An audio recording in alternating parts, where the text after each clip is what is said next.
Hello everyone. So in this video I'm going to look at Günter Lüling's book, A Challenge to Islam for Reformation,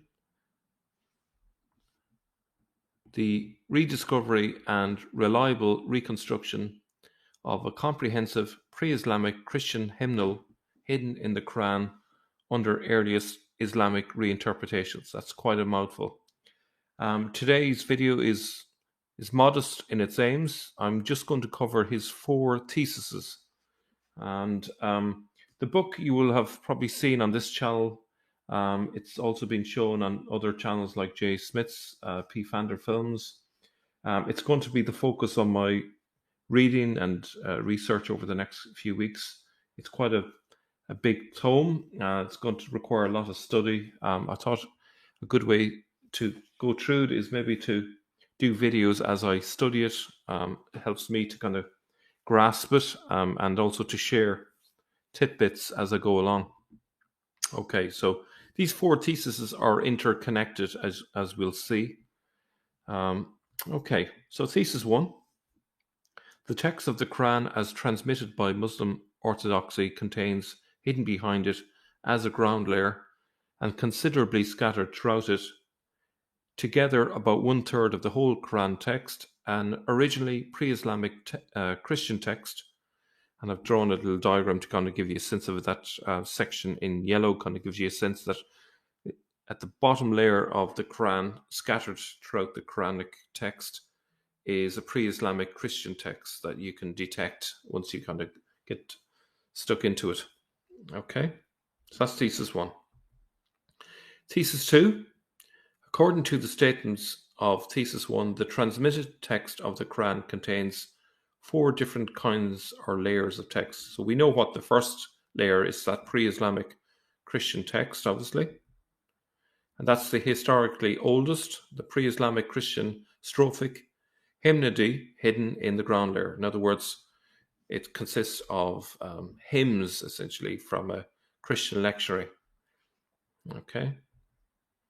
Then we have the historically later text with Islamic interpretations imposed onto one, the second sense, and those 2 together, layers 1 and 2, compose a double sense text.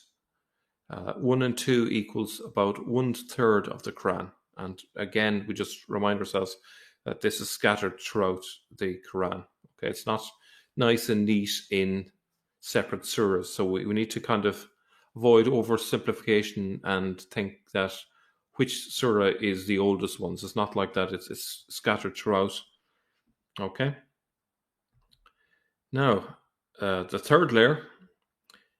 This layer historically is contemporary to 2, and it consists of pure Islamic text. It has a single sense, and these make up 2/3 of the Quranic text. Okay, so this is a substantial part. And again, just bear in mind, it's single sense and it is later and it's pure Islamic in its purpose. Okay. Number 4, the single sense texts 3, okay, have been reinterpreted by post-Muhammadan Quran editors such that the original ideas of the Prophet got lost and an almost incomprehensibly distorted text was the result. Now, I suppose a question that we could probably ask is, in that third layer, which is kind of the beginnings of an Islamic text, how much of that was viewed in the early days as to do with the Prophet? And what sense was it understood as the Prophet, as in terms of Muhammad? That's questionable. Was it the historical person who led the rebellion, who led the conquest into Palestine and into Syria, who we called Umar? Well, whatever understanding was of him at the time in the 7th century, certainly by the time we get to the 4th layer, this has been reinterpreted, the myth around Muhammad the Prophet and the angel Jibril was superimposed on it, and the ideas got jumbled about and reinterpreted again and again and again, losing the original meaning. It got, as he says, almost incomprehensibly distorted as a result of this editorial work. This leads us on to thesis 3 then. The transmitted Islamic Quran text is the final result of several successive editorial revisions. Okay, I don't think anyone could dispute that. It's pretty obvious.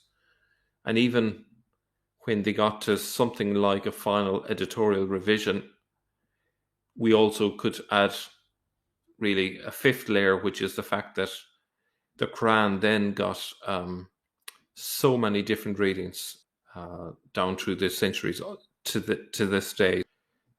Hafs Quran alone has got many different versions as well, so we won't go into that now, but that thesis 3 could easily be extended if we wanted. But thesis 4 then,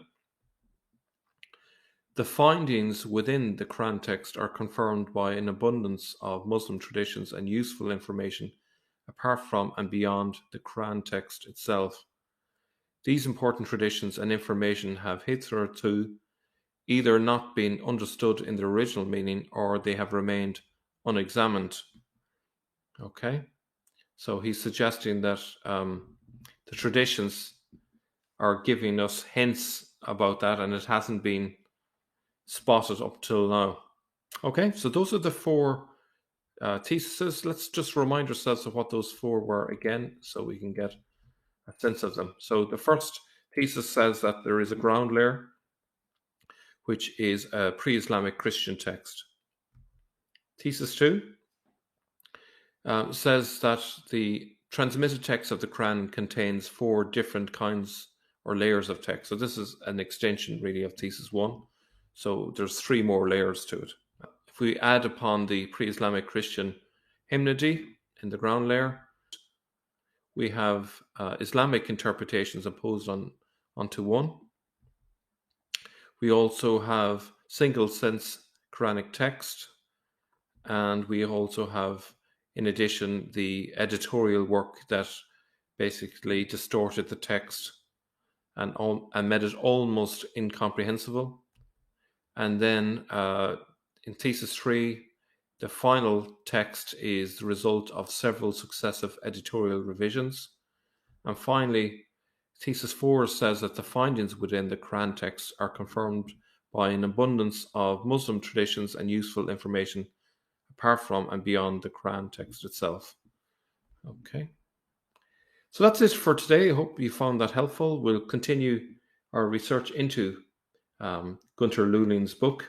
Hopefully by the end of all this research, we'll have a good sense of what his thesis was all about.